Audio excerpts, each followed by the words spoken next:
तो दोस्तों रशिया अपने सुखोई 30 SM जेटों को सुपर सुखोई स्टैंडर्ड में अपग्रेड करने के लिए इसमें नए और पावरफुल इंजनों का इस्तेमाल करना चाहता है। रिपोर्ट के मुताबिक रशिया सुखोई 30 SM जेटों में AL-41 F1S इंजनों को लगाना चाहता है और अब बताया जा रहा है कि रशिया के ये जो इंजन लगाने का प्रोजेक्ट है उसका टेस्टिंग साल 2023 के अंदर समाप्त कर लिया जाएगा। दोस्तों हाल ही में रशियन मीडिया में इन खबरों को बढ़ावा देते हुए बताया गया है कि सुखोई 35 एयरक्राफ्टों के लिए बनाया हुआ पावरफुल इंजन मतलब AL-41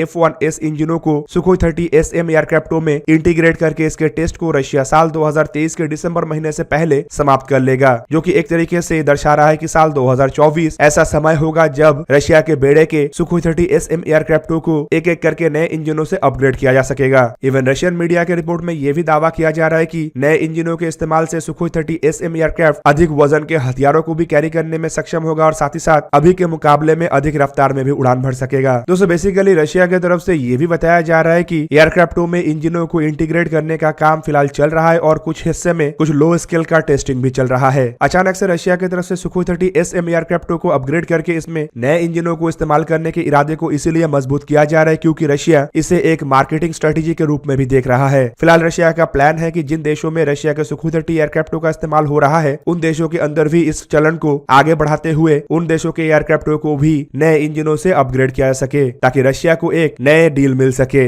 बेसिकली रशिया के सामने टारगेट के रूप में इंडिया, वियतनाम और इंडोनेशिया जैसे देश है। इवन दोस्तों अभी से ये नए अपग्रेड होने वाले एयरक्राफ्टों के नामकरण भी रशिया की तरफ से किया गया है और बताया जा रहा है कि अपग्रेड होने के बाद इन एयरक्राफ्टों को और सुखोई 30 SM नहीं बल्कि सुखोई 30 SM-2 के नाम से जाना जाएगा। साल 2020 में आयोजित आर्मी 2020 फोरम में रशिया के डिफेंस मिनिस्टर और यूनाइटेड एयरक्राफ्ट कॉर्पोरेशन के बीच में एयरक्राफ्टों को मॉडर्नाइज करके SM-2 स्टैंडर्ड में अपग्रेड करने के लिए एक समझौते के ऊपर भी हस्ताक्षर हुआ था और इस समझौते में रशियन एरोस्पेस फोर्स और रशियन नेवी के सभी एयरक्राफ्टों को अपग्रेड करने का बात कहा गया था। इवन इसके अलावा डिफेंस मिनिस्टर सर्गेई शोइगु की तरफ से यह भी बयान दिया गया था कि डिपार्टमेंट के द्वारा कम से कम 21 नए एयरक्राफ्टों को भी इस प्रोजेक्ट के साथ साथ ऑर्डर किया जाएगा। इवन दोस्तों बताया यह भी जा रहा है कि अपग्रेडेशन के बाद एयरक्राफ्टों के कॉम्बैट कैपेबिलिटी में भी बढ़ोतरी होगा और खास करके अधिक वजन के हथियार को कैरी करने का क्षमता नहीं बल्कि हथियारों के पैकेज में भी रशिया तब्दीली करेगा और कई तरीके के नए हथियारों को भी SM-2 एयरक्राफ्टों में इंटीग्रेट करेगा। दोस्तों रिपोर्ट के मुताबिक ये जो सुखोई 30 SM वेरिएंट के एयरक्राफ्ट है इसे रशिया के द्वारा साल 2013 से ही अपने ट्रूप्स के हवाले किया जा रहा था और अभी फिलहाल 100 से भी अधिक ऐसे एयरक्राफ्ट रशिया के बेड़े में है और इसमें जो AL-41 F1S इंजनों के इस्तेमाल का बात कहा जा रहा है उसे प्रोडक्ट 117C भी कहा जाता है। बेसिकली ये यूनाइटेड इंजन कॉर्पोरेशन के अंतर्गत आने वाले लायल का डिजाइन ब्यूरो की तरफ से डिजाइन और डेवलप किया गया है। ये एक modular twin shaft bypass turbojet engine है जिसमें थ्रस्ट वेक्टरिंग कंट्रोल और डिजिटल कॉम्प्लेक्स गवर्नर जैसे टेक्नोलॉजी है। असल में दोस्तों इन इंजनों को रशिया की तरफ से अधिक थ्रस्ट के साथ जनरेट कर पाने के पीछे असल कारण है इंजनों में इस्तेमाल होने वाले लो प्रेशर कंप्रेशर जो कि इंजनों के एयर कंजम्पशन एफिशिएंसी को बढ़ाता है। इसके अलावा रशिया इन इंजनों में एक अधिक एफिशिएंट ब्लेड कूलिंग सिस्टम को भी लगाया है जो कि तेज रफ्तार से ब्लेड को ठंडा कर सकता है जिससे इंजनों के ओवरहीट होने का भी संभावनाएं नहीं होता।